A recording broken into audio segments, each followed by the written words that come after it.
Hello students, good morning to all of you. हम लोग अगले क्लास में physical property of haloalkane पढ़ लिए थे। आज हम लोग हेलो एल्केन का केमिकल प्रॉपर्टी पढ़ेंगे। Chemical property of haloalkane. तो जिस तरह से आप लोग मेरे चैनल को देख रहे हैं, आपसे उम्मीद है कि आप मेरे चैनल को और अधिक पसंद करें और अधिक से अधिक मेरे चैनल को देखें, लाइक करें, सब्सक्राइब करें और कमेंट करें। तो मैं एसके पटेल, इम्प्रेशन ट्यूटोरियल मेरा फेवरेट चैनल है, इम्प्रेशन ट्यूटोरियल। तो आप लोग मेरे फेवरेट चैनल इम्प्रेशन ट्यूटोरियल पे जाएं और मेरे चैनल को लाइक, सब्सक्राइब और कमेंट जरूर करें। तो आइए हम लोग जानते हैं chemical property of haloalkane. तो हेलो एल्केन ऐसा ऑर्गेनिक कंपाउंड है जो मोस्ट रिएक्टिव कंपाउंड है, काफी रिएक्टिव कंपाउंड है, और वो रिएक्शन करके लार्ज नंबर ऑफ कंपाउंड, भिन्न भिन्न प्रकार के बहुत सारे कंपाउंड का निर्माण करता है। तो इसी चूंकि यह भिन्न भिन्न प्रकार के कंपाउंड का निर्माण करता है, अतः हेलो एल्केन को सिंथेटिक टूल्स ऑफ साइंटिस्ट कहा जाता है, क्योंकि ये बहुत सारे ऑर्गेनिक कंपाउंड का निर्माण करता है। अतः हेलो एल्केन को क्या कहा जाता है? Synthetic tools of compound. तो आइए हम लोग चलते हैं chemical property of halo alkane में। तो chemical property of halo alkane, इसमें हेलो एल्केन कई प्रकार के रिएक्शन प्रोसीड करते हैं। तो इसमें सबसे पहला है न्यूक्लियोफिलिक सब्स्टिट्यूशन रिएक्शन।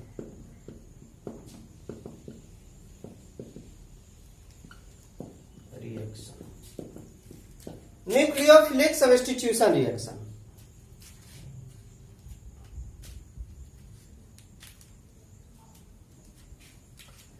दूसरा है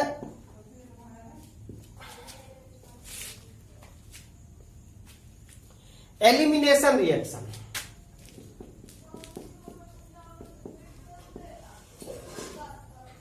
एलिमिनेशन रिएक्शन। तीसरा है आपका reaction with metal. Reaction with metal. और चौथा रिएक्शन है रिडक्शन।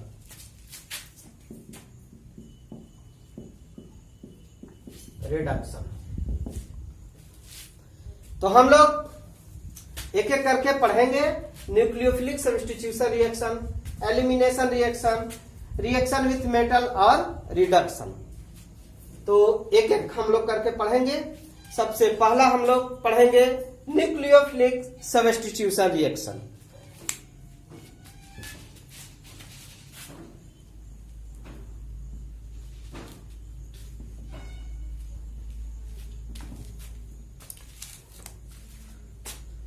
Nucleophilic substitution reaction. तो इसमें सबसे पहले हम लोग चूंकि पढ़ रहे हैं हम लोग हेलो एल्केन, तो हेलो एल्केन पढ़ रहे हैं, तो सबसे पहले हम लोग नेचर ऑफ आरएक्स बॉन्ड देख लेते हैं। Nature of RX bond. Nature of RX bond. ये देखिए आपका R है और ये X है।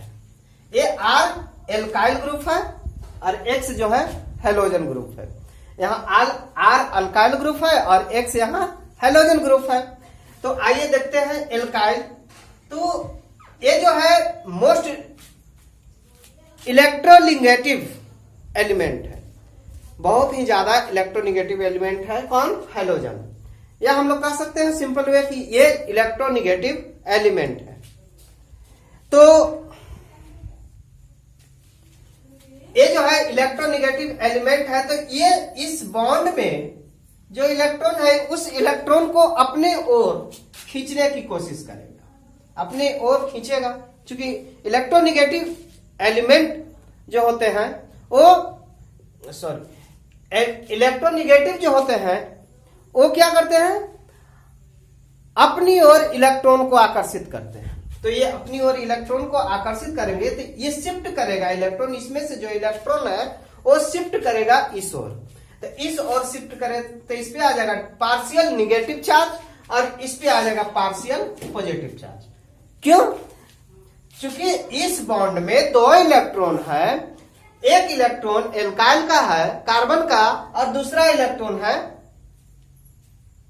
हेलोजन का। या हम लोग इस तरह से पढ़ सकते हैं CX बॉन्ड। तो CX बॉन्ड में एक इलेक्ट्रॉन कार्बन का है और एक इलेक्ट्रॉन जो है हेलोजन का है। तो इधर से ये शिफ्ट कर रहा है इधर की ओर, तो इस पे आ रहा है आपका पार्शियल निगेटिव चार्ज और इस पे आ रहा है पार्शियल पॉजिटिव चार्ज।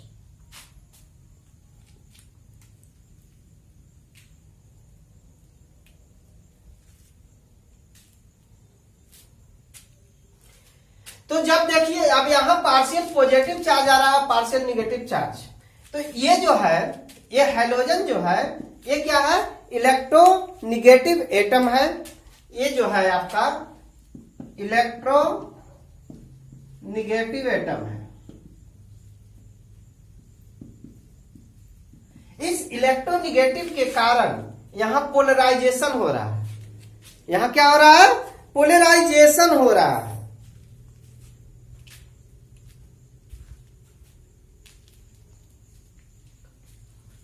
किसमें? CX बॉन्ड में। Electronegative atom polarise CX bond है ना। इसको हम लोग कह सकते हैं कि CX बॉन्ड को ये क्या कर रहा है? पोलराइज कर रहा है। अब ये जो है पॉजिटिव सेंटर है,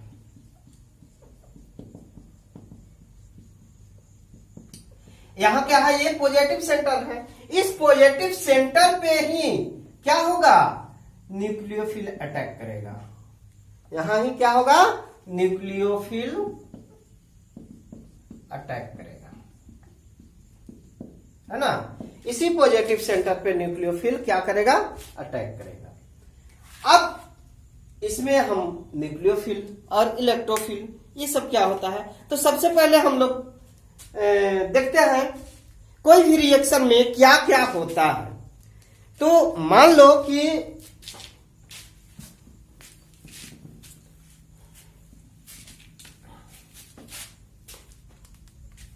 ये रिएक्शन है, रिएक्शन कोई भी रिएक्शन है तो रिएक्शन का दो पार्ट होता है। एक पार्ट होता है रिएक्टेंट और एक पार्ट होता है प्रोडक्ट। एक पार्ट होता है रिएक्टेंट और एक पार्ट होता है प्रोडक्ट। एक रिएक्टेंट और एक प्रोडक्ट। तो रिएक्टेंट और प्रोडक्ट, तो आखिर न्यूक्लियोफिल अटैक कहां करता है? तो रिएक्टेंट का दो भाग होता है, एक होता है सबस्ट्रेट, एक होता है आपका सबस्ट्रेट और दूसरा होता है रिएजेंट, और तब बनता है प्रोडक्ट। सबस्ट्रेट यानी जिस पर अटैकिंग ग्रुप क्या करता है? अटैक करता है। और रिएजेंट क्या होता है? ये अटैकिंग ग्रुप होता है। जिस पर कोई अटैकिंग ग्रुप अटैक करता है उसको हम लोग कहते हैं सबस्ट्रेट, और जो अटैकिंग ग्रुप है उसको हम लोग कहते हैं रिएजेंट कहते हैं। ठीक है। तो मान लो कि ये RX कोई कंपाउंड है, हेलोजन है, इस पे कोई न्यूक्लियोफिल अटैक करता है, इस पे 2 नेगेटिव इलेक्ट्रॉन उपस्थित होते हैं। इस पे कहां अटैक, न्यूक्लियोफिल कहां अटैक करेगा? पॉजिटिव सेंटर पे, क्योंकि ये पार्शियल नेगेटिव होता है, ये पार्शियल पॉजिटिव होता है। कहां अटैक करेगा? यहां अटैक करेगा। तो ये आपका सबस्ट्रेट है और ये आपका रिएजेंट है। तो हमारा प्रोडक्ट क्या बनेगा? क्योंकि ये लिविंग ग्रुप, इसको कहते हैं हम लोग लिविंग ग्रुप। इसको हम लोग क्या कहते हैं? Leaving group. यानी लिविंग यानी लिव कर जाता है, यहां से हट जाता है। तो इसको हम लोग यहां पे हम लोग जोड़ सकते हैं क्या? RNU प्लस X माइनस, ये हो गया। इसको हम लोग लिविंग ग्रुप कहते हैं। जब अटैकिंग ग्रुप अटैक करता है ना, या एटम अटैक करता है तो लिविंग ग्रुप बाहर हो जाता है। चलिए अब हम लोग चलते हैं न्यूक्लियोफिलिक सब्स्टिट्यूशन रिएक्शन की ओर।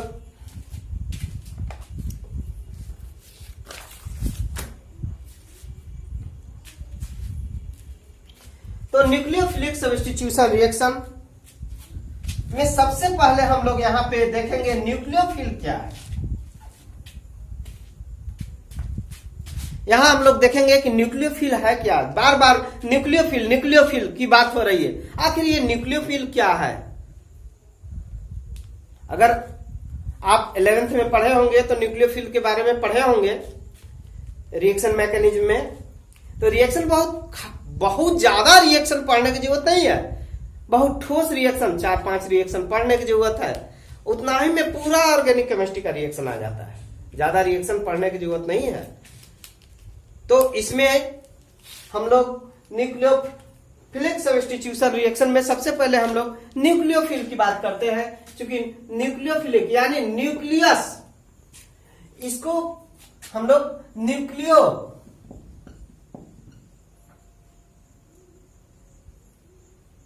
प्लस फिलिक,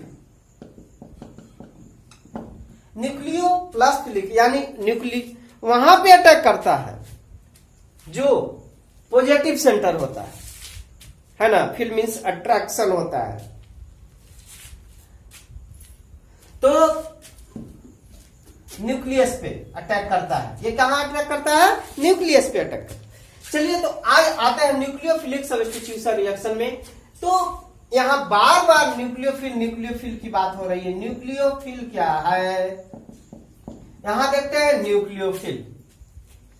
तो न्यूक्लियोफिल वैसे स्पेसीज या वैसे एटम को कहते हैं जिसपे या तो निगेटिव चार्ज हो या न्यूट्रल स्पेसीज हो और कम से कम एक लोन पेयर उपस्थित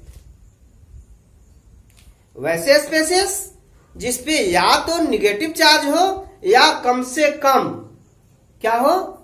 एक लोन पेयर उपस्थित हो, तो उसको हम लोग कहते हैं न्यूक्लियोफिल। तो न्यूक्लियोफिल 2 प्रकार के होते हैं। एक होता है निगेटिव चार्ज होता है और दूसरा होता है न्यूट्रल होता है। निगेटिव चार्ज न्यूक्लियोफिल,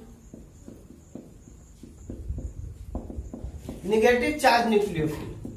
जैसे हम लोग कह सकते हैं OH minus, Cl minus, H minus,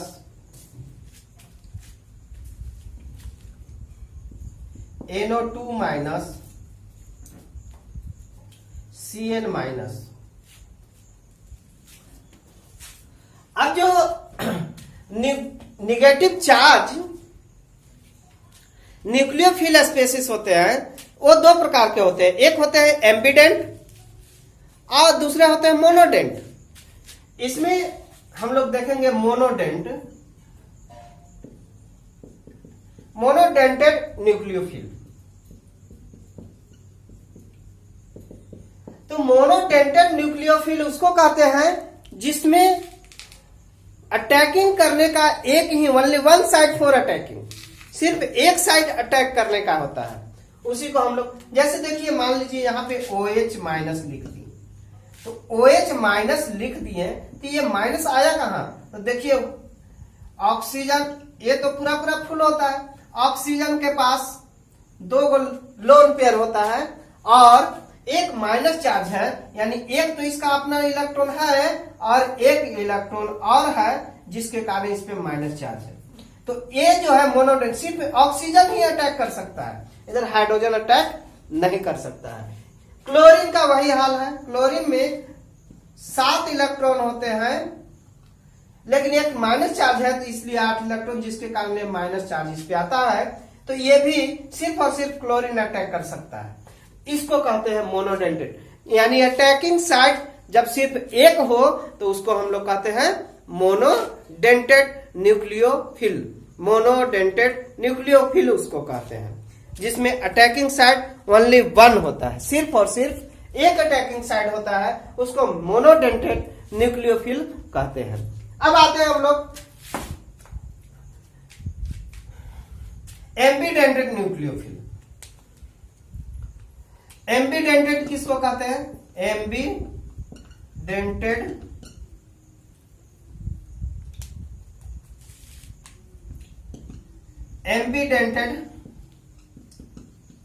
न्यूक्लियोफिल। एम्बीडेंटेड न्यूक्लियोफिल उसको कहते हैं जिसमें 2 साइट होते हैं अटैक करने का। जैसे यहां पे देखिए NO2 है, N डबल बॉन्ड O और O। यहां पे देखिए यहां पे माइनस चार्ज जो होगा इस पे 2 लोन पेयर है, यहां पे माइनस चार्ज आ गया, एक ये हो गया। यहां देखिए नाइट्रोजन पे देखिए 3 इलेक्ट्रॉन इसका अपना है, बॉन्डेड है, लेकिन एक लोन पेयर है, तो ये लोन पेयर भी अटैक कर सकता है। तो एक साइड इसका ये इसके कारण इसमें माइनस चार्ज, तो एक साइड आपका ये हो गया और एक साइड आपका ये हो गया, इसका 2 साइड हो गया जहां से ये अटैक कर सकता है। यानी ऑक्सीजन पे भी अटैक हो सकता है और नाइट्रोजन भी अटैक कर सकता है, ऑक्सीजन भी अटैक कर सकता है और नाइट्रोजन भी अटैक कर सकता है। तो इसको हम लोग कहते हैं एम्बीडेंटेड न्यूक्लियोफिल। उसी तरह से CN में देखिए C ट्रिपल बॉन्ड N, ये माइनस चार्ज इस पे है, 3 को एक इलेक्ट्रॉन इसका और एक माइनस चार्ज के कारण यहाँ पे एक इलेक्ट्रॉन आया है।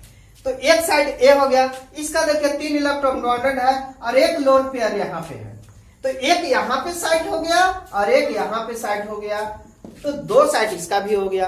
तो इस तरह के जो न्यूक्लियोफिल होते हैं वो एम्बीडेंटेड न्यूक्लियोफिल होते हैं। और मोनोडेंटेड न्यूक्लियोफिल उसको कहते हैं जिसमें ओनली 1 साइड फॉर अटैकिंग, यानी जिसपे अटैक करने के लिए सिर्फ और सिर्फ एक ही साइट होते हैं, उसको हम लोग कहते हैं मोनोडेंटेड न्यूक्लियोफिल। अंडरस्टैंड? चलिए इसको स्क्रीनशॉट लीजिए जल्दी से। अब हम लोग आते हैं न्यूक्लियोफिल सब्स्टिट्यूशन रिएक्शन की ओर।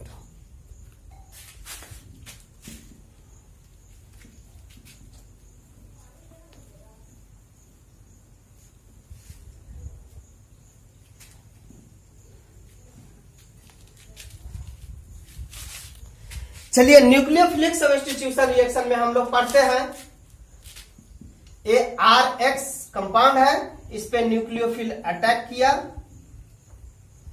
तो मेरा बन गया RNU प्लस X माइनस। ये क्या है? लिविंग ग्रुप है। पहले भी बता चुके थे कि इसका अटैकिंग साइड क्या होगा, पॉजिटिव सेंटर जहां होगा वहां अटैक करेगा। तो इस पे जो है पोलराइजेशन होता है जिसके कारण इस पे डेल माइनस और इस पे डेल प्लस, यानी यहाँ पार्शियल निगेटिव चार्ज आ जाता है और यहाँ पार्शियल पॉजिटिव चार्ज आ जाता है। यहां से न्यूक्लियोफिल यहाँ पे अटैक करता है, तब जाकर के ये इसको कहते हैं हम लोग लिविंग ग्रुप, ये लिव कर जाता है, ये लिविंग ग्रुप लिव कर जाता है। तो आपका बन जाता है RNU और X माइनस, न्यूक्लियोफिल ऐड कर गया, है ना। चलिए अब हम लोग यहां से सबसे पहला रिएक्शन पढ़ते हैं फॉर्मेशन ऑफ एल्कोहल। यहां पे हम लोग पहला प्रोडक्ट पढ़ते हैं, पहला रिएक्शन पढ़ते हैं formation of alcohol.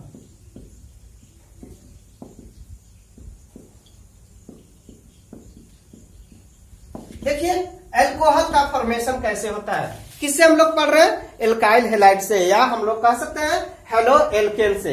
Halo alkane से हम लोग एल्कोहल का फॉर्मेशन पढ़ रहे हैं। चलिए देखते हैं एल्कोहल का फॉर्मेशन कैसे होता है। तो देखिए क्या करते हैं हम लोग कि एल्काइल हैलाइड पर एक्वस KOH या NaOH से रिएक्शन कराते हैं। एक कैसा है? एक्वस है, एक्वस है। एक्वस KOH या NaOH से रिएक्शन कराते हैं, तब जाकर के मेरा प्रोडक्ट जो बनता है ROH बनता है और KX या NaX बनता है। इसको हम लोग कहते हैं एल्कोहल।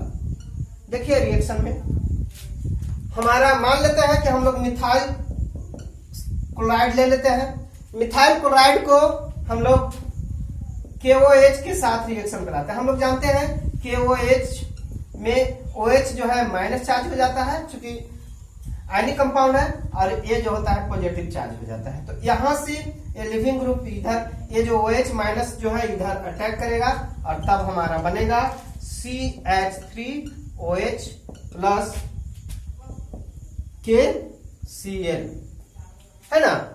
इसी तरह से अगर हम लोग NaOH के साथ करते हैं, मान लो कि CH3CH2 Br ले लेते हैं और NaOH ले लेते हैं, तब हम लोग का क्या प्रोडक्ट बनेगा? सेम टू सेम बनेगा। इथाइल अल्कोहल बन जाएगा CH3CH2OH, और क्या बन जाएगा बच्चों? देख लीजिए NaBr, ठीक है ना। चलिए ये हुआ आपका अल्कोहल फॉर्मेशन हुआ।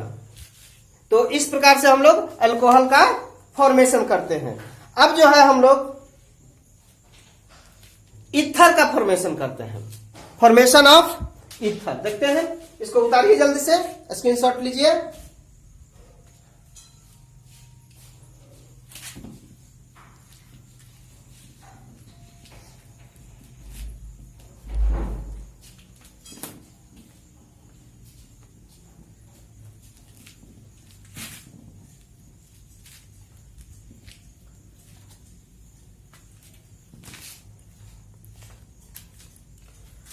दूसरा रिएक्शन था हम लोग को फॉर्मेशन ऑफ ईथर।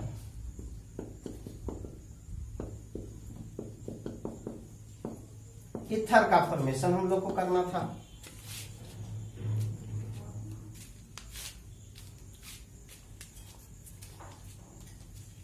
तो इसमें हम लोग क्या करते हैं कि एल्काइल हैलाइड के साथ सोडियम एल्कोक्साइड को, एल्काइल हैलाइड के साथ सोडियम एल्कोक्साइड को रिएक्शन करवा देते हैं, या पोटेशियम एल्कोक्साइड को KO। तब जो हमारा प्रोडक्ट जो बनता है, देखिए यहां से ये पॉजिटिव सेंटर, यहां ये क्या हो जाएगा? निगेटिव सेंटर हो जाएगा। ये इस पे अटैक करेगा, तो ये आपका बन जाएगा ROR' प्लस NaX। ये जो है हमारा बना, वो बन गया ईथर। इसको देखिए हम लोग CH3CH2Cl plus NaOCH3 sodium methoxide इसके साथ रिएक्शन कराएं, तो यहां से ये जो है बाहर हो जाएगा आपका, और बन जाएगा आपका क्या? CH3OCH3 मिथॉक्सी मेथिल, है ना। या हम लोग कह सकते हैं कि डाइमिथाइल ईथर, डाइमिथाइल ईथर। इसी तरह से अगला प्रोडक्ट भी हम लोग बना सकते हैं, CH3CH2Cl प्लस NaOCH3। यहां भी वही होगा, यहां से हट जाएगा, फ्लिप कर जाएगा और बना लेगा CH3CH2OCH3। CH3, है ना। ये क्या बन जाएगा, ethyl methyl ether, ethyl methyl ether बन जाएगा। ठीक है, ये देखें हम लोग अल्कोहल कैसे बना और ईथर कैसे बना। नेक्स्ट हम लोग अगले वीडियो में पढ़ेंगे। इतना आप लोग पढ़िए ध्यान से, और जो भी इसमें कमी बेसी होगी उसके लिए आप लोग कमेंट करेंगे। धन्यवाद, बहुत बहुत धन्यवाद। पढ़िए और अच्छे नंबर से आप लोग पास कीजिए।